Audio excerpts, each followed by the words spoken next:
नमस्कार, स्वदेश न्यूज देख रहे हैं आप। मध्य प्रदेश में स्वर्णिम युग की शुरुआत, खनन क्षेत्र में रचा नया इतिहास। तो मध्य प्रदेश की धरती अब हीरे के साथ सोना भी उगलेगी। तो बता दें कि तांबा, कोयला, लोहा, बॉक्साइट, चूना पत्थर के साथ अब सोने की खदान भी मध्य प्रदेश में मिल गई है। क्रेडाई भोपाल के अध्यक्ष मनोज मीक जी भी हमारे साथ जुड़ गए। आपका भी बहुत स्वागत है। मनोज जी, हीरे और अब सोना। हमारी धरती वैसे भी बहुत दयालु है। हमें प्राणवायु से लेकर सभी चीजें इस धरती से प्राप्त होती हैं। और जिस प्रकार से अन्वेषण की बात हो रही थी, एक्सप्लोरेशन की बात हो रही थी, यह बात बिल्कुल तय है कि इस तरह के प्रयोग पहले नहीं ठीक गति से हो पाए।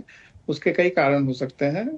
पहले तो जो माइनर मिनरल और मेजर मिनरल थे, उसमें लंबे समय तक राज्य और केंद्र के बीच में विवाद रहा कि कौन सा मिनरल कौन डील करेगा। अब चीजें फाइनलाइज हुई हैं। कई चीजें जो राज्य सरकार करती है, कई चीजें केंद्र सरकार मेजर मिनरल पे काम करती है और उसकी प्रोसेस भी बदली है।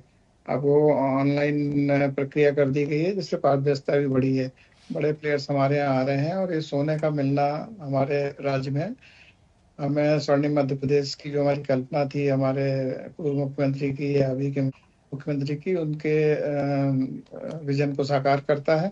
और जब आर्थिक रूप से राज्य समृद्ध होता है तो देश की समृद्धि में भी भागीदार होता है।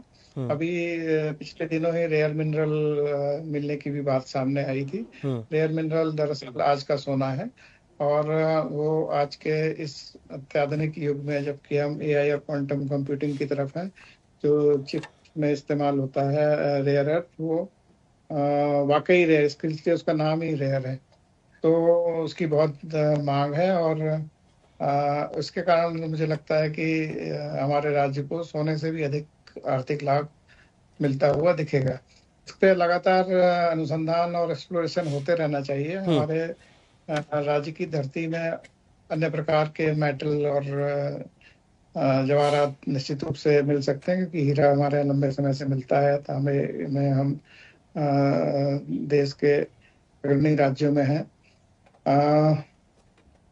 कोयला खनन लंबे समय से हो रहा है। बस इन जितने भी तरह के खनन है, उसमें हमें एक बात का ध्यान रखना पड़ेगा कि खनन बहुत विवेकपूर्ण तरीके से किया जाए, क्योंकि हम सबसे ज्यादा ग्रीन कवर वाले राज्यों में से आते हैं। हमें पर्यावरण को संरक्षित बनाए रखना है और इस तरीके से अगर विवेकपूर्ण खनन किया गया और समृद्धि में आगे बढ़े तो हम स्वर्णिम मध्य प्रदेश बनने से ज्यादा दूर नहीं है। ठीक है, मनोज जी कुछ कहना चाह रहे थे। मनोज जी।